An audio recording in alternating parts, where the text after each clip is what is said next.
ഒരുപാട് വീഡിയോകളിൽ പറഞ്ഞിട്ടുണ്ട്. പ്രതീക്ഷകളാണ് ജീവിതം. എന്താണ് ജീവിതത്തിൽ? പ്രതീക്ഷകളാണ്, ശുഭപ്രതീക്ഷകളാണ് ജീവിതത്തെ താങ്ങി നിർത്തുന്നത് കേട്ടോ. ഓർത്ത് വെച്ചോളുക. ശുഭപ്രതീക്ഷകളില്ലെങ്കിൽ എന്നില്ല, ജീവിതമില്ല കേട്ടോ. പ്രതീക്ഷകളില്ലെങ്കിൽ ജീവിതം അസ്തമിച്ചു എന്നാണ് ഒരുപാട് വീഡിയോകളിൽ നമ്മളിത് പറഞ്ഞതാണ്. നമ്മൾ എല്ലായ്പ്പോഴും നമ്മളെക്കുറിച്ച് പോസിറ്റീവായിട്ട് ചിന്തിക്കുക. നമ്മൾ ഒരിക്കലും നമ്മളെക്കുറിച്ച് നെഗറ്റീവായിട്ട് ചിന്തിക്കുവാൻ പാടില്ല. കാരണം നമ്മൾ നമ്മളെക്കുറിച്ച് നെഗറ്റീവായിട്ട് ചിന്തിച്ചു കഴിഞ്ഞാൽ നമുക്ക് നെഗറ്റീവ്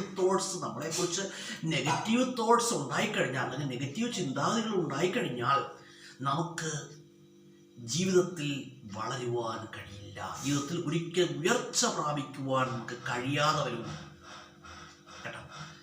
ഒരിക്കലും നമ്മളെക്കുറിച്ച് നെഗറ്റീവായിട്ട് ഉള്ള ചിന്താഗതികൾ വെച്ച് പുലർത്തിക്കഴിഞ്ഞാൽ നമുക്കൊരിക്കലും ശുഭപ്രതീക്ഷകൾ ഉണ്ടാകുന്നില്ല. ശുഭപ്രതീക്ഷകൾ ഉണ്ടായില്ലെങ്കിൽ എന്ത് ചെയ്യും? ജീവിതം അവിടെ നിലച്ചു പോകുമെന്നാണ്. ജീവിതം പിന്നെ കേട്ടോ, ജീവിതം എന്ന് പറഞ്ഞാൽ പിന്നെ എങ്ങനെയാ? കരകാണാ തോണി പോലെ എന്ത് ചെയ്യും? അലയുമെന്നാണ്. അപ്പം അങ്ങനെ ആവരുത്. നമ്മൾ എന്ത് ചെയ്യുക? നമ്മളെക്കുറിച്ച് എല്ലായ്പ്പോഴും പോസിറ്റീവായിട്ട് ചിന്തിക്കുക കേട്ടോ. നമ്മളെക്കുറിച്ച് പോസിറ്റീവായിട്ട്, അതുപോലെ തന്നെ മറ്റൊരാളെക്കുറിച്ചും ഇങ്ങനെ തന്നെ ആയിരിക്കണം. മറ്റൊരാളുടെ കാര്യത്തിലും നമ്മൾ എന്ത് ചെയ്യണം? മറ്റൊരാളെക്കുറിച്ചും പോസിറ്റീവായിട്ട് ചിന്തിക്കുക. മറ്റൊരാളുടെ കാര്യത്തിലും നെഗറ്റീവായിട്ടുള്ള അഭിപ്രായങ്ങൾ കഴിവതും പറയാതിരിക്കുക കേട്ടോ. മറ്റൊരാളുടെ ജീവിതത്തിൽ നമ്മൾ എന്ത് ചെയ്യുക? നെഗറ്റീവായിട്ട് അഭിപ്രായങ്ങൾ പറയാതിരിക്കുക. നെഗറ്റീവായിട്ട് അഭിപ്രായം പറയരുത്. കഴിവതും നെഗറ്റീവ് ചിന്താഗതികൾ ഒഴിവാക്കുക. ഒരാളെക്കുറിച്ച് നെഗറ്റീവായിട്ട് ചിന്തിക്കാൻ പാടില്ല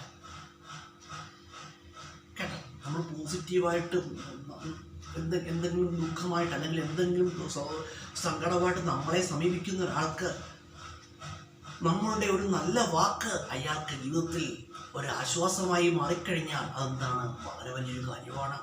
ഇപ്പം ഒരു എക്സാമ്പിൾ ഞാൻ പറഞ്ഞുതരാം. ഇപ്പോൾ ഒരാൾ നമ്മളോട് പറയുകയാണ്, ജീവിതമൊക്കെ നശിച്ചു, ജീവിതമൊക്കെ തകർന്നു നിൽക്കുകയാണ്. അപ്പോൾ നമ്മൾ മറുപടി പറയുകയാണ്, അപ്പോൾ അങ്ങനെയൊന്നും ഇല്ലെന്നേ, എല്ലാം ശരിയാകും എന്ന് പറഞ്ഞാൽ അതെന്താണ്?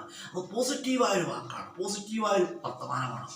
ചിലപ്പോൾ അങ്ങനെ ഒരു നല്ല വർത്തമാനം മതി ഒരാൾ ജീവിതത്തിലേക്ക് മടങ്ങി വരുവാൻ. അത് നമ്മളെപ്പോഴും മനസ്സിലാക്കണം. നെഗറ്റീവായിട്ട് നമ്മൾ എന്തിനെക്കുറിച്ച് അഭിപ്രായം പറഞ്ഞു കഴിഞ്ഞാൽ എന്ത് ചെയ്യും? അത് ചിലപ്പോൾ കേൾക്കുന്നവർക്ക് മാനസികമായിട്ട് പ്രയാസമുണ്ടാക്കും. അതുകൊണ്ട് കഴിവതും നെഗറ്റീവായിട്ട് അഭിപ്രായങ്ങൾ പറയാതിരിക്കുക. നല്ല ചിന്താഗതികൾക്ക് നമ്മുടെ ജീവിതത്തിൽ സ്ഥാനം നൽകുക. ഒരുപാട് വീഡിയോകളിൽ ഞാനിത് പറഞ്ഞതാണ് കേട്ടോ. അതുപോലെ നമ്മൾ എപ്പോഴും മനസ്സിലാക്കണം, നമ്മളെക്കുറിച്ച് എപ്പോഴും പോസിറ്റീവായിട്ട് ചിന്തിക്കുക. ജീവിതത്തിൽ ഒരുപാട് ഉയർച്ച നമുക്ക് കൈവരിക്കാനാകും എന്ന് നമ്മൾ ഉറച്ചു വിശ്വസിക്കുക കേട്ടോ. അല്ലാതെ എന്നെക്കൊണ്ട് ഇതൊന്നും കഴിയില്ല എന്ന് കരുതി നമ്മൾ മാറിയിരുന്നാൽ നമുക്ക് ജീവിതത്തിൽ എങ്ങും എത്താൻ കഴിയാതെ പോകും കേട്ടോ.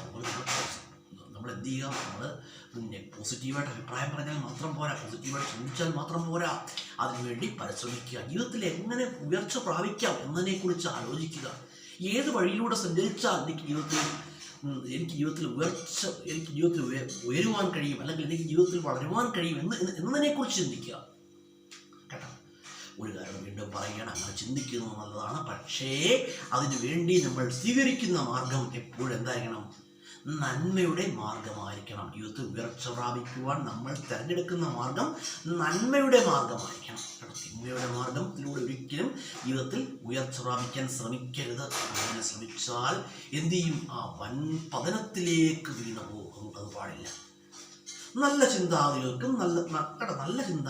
നമ്മുടെ ജീവിതത്തിൽ സ്ഥാനം കൊടുക്കുക, നന്മ പ്രവർത്തിക്കുക.